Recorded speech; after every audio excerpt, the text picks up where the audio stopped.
having fun. Today I would really like to talk about continuing a subject that we've been talking about, which is asking for what you need. So previously I talked about identifying what your feelings are and then the needs behind those feelings, which we need to take ownership for. So oftentimes we get to the I feel statement and then we blame. So we'll just use I feel lonely because you're playing video games or you're watching TV, right? That's probably a common one. Which we're taking maybe responsibility for the feeling, I feel lonely, but then we really aren't taking responsibility for the need, which we didn't identify there. So maybe taking a step back and identifying I have a need for connection, right? That sounds like a logical need. I'm feeling lonely because I have a need for connection that's not being met. So what I'd like to talk about today is furthering that thought. So when I identify that need for connection, the next piece of that is how am I going to meet that need? Well, this is how we often get lost in our communication, because if I just tell you, I feel lonely, I have a need for connection that's not being met, there's a lot of interpretation going on there. I may have a specific idea of what it means for you and I to be connected, and you may have a completely different idea of what that means. So I need to be specific in how I ask for my need to be met. So we'll talk specifically about the need for connection, which if I want to feel connected, let's say I may want to feel connected with my husband. Let's use that video game scenario. So instead of saying I need you to stop playing video games, we're very good often at saying what we don't want. I need to be able to say what exactly is going to meet that need for connection. So we often will stop and say things like, I need you to respect me. I need you to love me. I need you to comfort me. I need you to be connected with me. And all of these things are very unspecific things to ask for.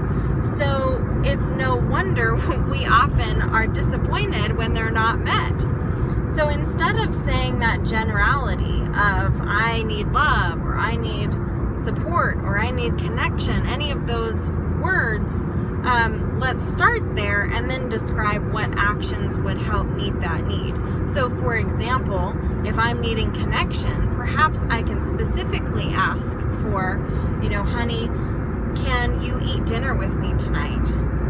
Can you rub my feet tonight? Can you take a walk with me? Can we have a conversation without the TV on?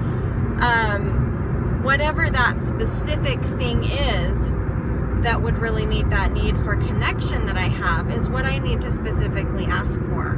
I also need to be able to ask for my needs in a way that it's truly a request, not a demand. So if I have a need for connection, I deserve to get that need met, but I also need to respect the fact that there's not just one person on the planet that can meet that need. There are a whole lot of people in my life that are able to meet that need of connection. And not everyone in my life is going to be available at exactly the time I need them to be. So if that moment comes up where I say, honey, I have a need for connection, will you spend the evening with me watching a movie and taking a walk? The answer may be no. The answer may be I'm not available for that tonight. So a request means I'm okay with accepting a no, and I take responsibility for that need, and I'm able to go meet that need elsewhere. A demand means I'm asking with only one expectation, and I'm only okay if that person says yes. That's a really sticky place to be in a relationship, because it's really important to build trust, which means I can say no, and I allow the other person to say no when they need to say no. So that's kind of another piece that we can talk about another time, is what's the difference between a request and a demand. But when I'm speaking my needs, it's important for me to go into that without any expectations. It's important for me to say what I need specifically and ask for very specific actions. That may also open up the door for some compromise. You know, maybe the answer is, well, I don't have time to take a walk with you tonight, but you know, I'd be happy to sit down and have dinner with you. I mean, that opens the door for lots of different ways to compromise and work together. So be specific about your needs. This is what works for me. Be specific about your needs and don't have attachment or expectations to that being a yes.